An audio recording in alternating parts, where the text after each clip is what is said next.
Bonjour Wilfried Bada. Bonjour. Alors vous êtes chef de projet sur le projet ITSEN C'est bien ça. à Vernon en Normandie, où nous sommes aujourd'hui pour H2H24. Alors est-ce que vous pouvez nous donner quelques informations sur ce démonstrateur qui est présenté aujourd'hui?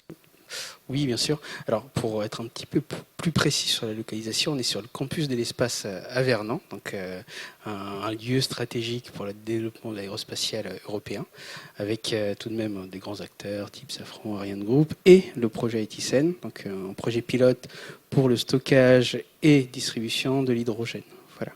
Donc c'est un projet de recherche avant tout, avec une brique en développement, une brique de stockage appelée LOHC. Donc cette brique de stockage LOHC, c'est pour stocker mais aussi transporter l'hydrogène? Exactement, pour transporter, stocker l'hydrogène, pour sécuriser aussi cette partie supply chain, si on rentre un peu plus dans le détail, on va dire industriel.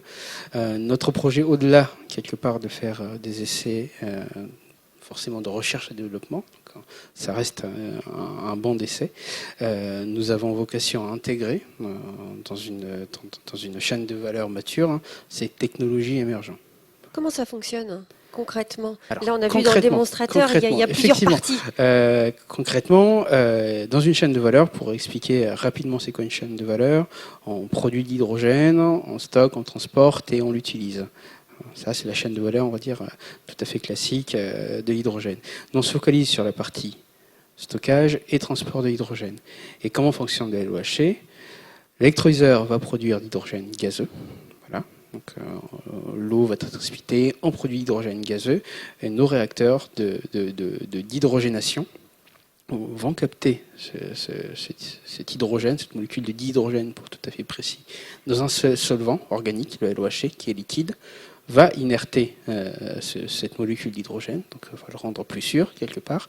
Et une fois qu'on aura inerté cet hydrogène, nous allons pouvoir le transporter dans n'importe quel récipient.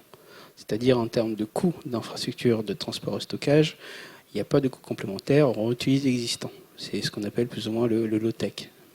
Et alors, quand on veut redélivrer cet hydrogène-là, qu'est-ce qui se passe? C'est là où il y en a un autre réacteur, le réacteur d'hydrogénation, où le jeu, évidemment, c'est de libérer cet hydrogène de cette molécule qui l'emprisonne, quelque part. Une fois que nous avons libéré cet hydrogène gazeux, cette fois-ci, nous allons pouvoir l'utiliser via une pile à combustible, dans une pile à combustible, dans un moteur quelconque, voilà, quelque part, qui nous permettra forcément d'utiliser l'hydrogène, basiquement. Voilà.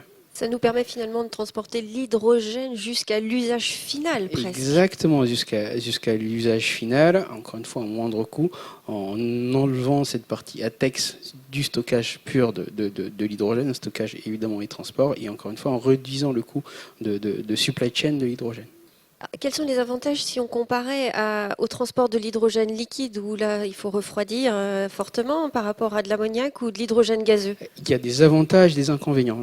Pour faire rapidement le balance sans forcément rentrer dans le détail technique, mais en termes d'échelle, il faut imaginer pour 1 kg d'hydrogène, il faut à peu près 13 litres en liquéfié, c'est-à-dire hydrogène liquide à moins de 153 degrés.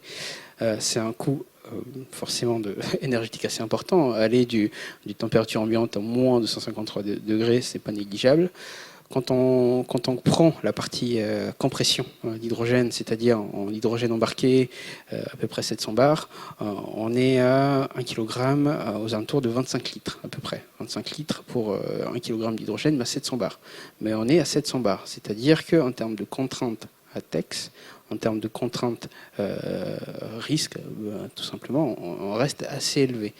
Et notre technologie, LOHC, la molécule sur laquelle nous sommes en train de travailler, en l'occurrence, pour 1 kg d'hydrogène, nous sommes à 23 litres, et on est à température ambiante et pression atmosphérique. C'est-à-dire, on enlève ces contraintes ATEX, on enlève la partie réactive de l'hydrogène, et on peut transporter l'hydrogène assez simplement. Cet hydrogène qui est stocké dans ce solvant, on peut le stocker combien de temps? Est-ce que ça peut être du long terme?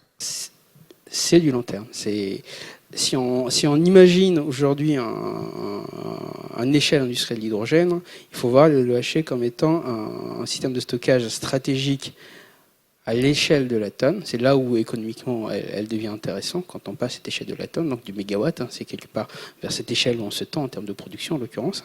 Et c'est là où le LOHC a tout son sens niveau économique, quelque part. C'est qu'on peut stocker l'hydrogène aussi longtemps qu'on veut, n'importe où, et à l'échelle de la tonne. Voilà. Donc, pour massifier, parce que là, c'est l'objectif quand même, Oui. là, on est à l'échelle d'un démonstrateur. Oui.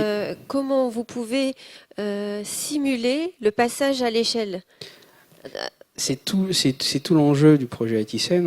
Nous sommes en train de réaliser ce qu'on appelle un jumeau numérique. Donc on fait plusieurs essais avec différents paramètres, avec différents LOHC. Ces paramètres vont nous permettre de quelque part travailler déjà sur notre jumeau numérique, l'optimiser au maximum, et derrière imaginer un facteur d'échelle quelque part pour aller monter à l'échelle industrielle. Donc pour donner un ordre de grandeur mathématique, on veut passer de l'échelle du kilowatt, notre échelle pilote, à l'échelle du mégawatt. Et ça, avec nos paramètres d'optimisation, avec le Digital Twin, on va pouvoir le faire.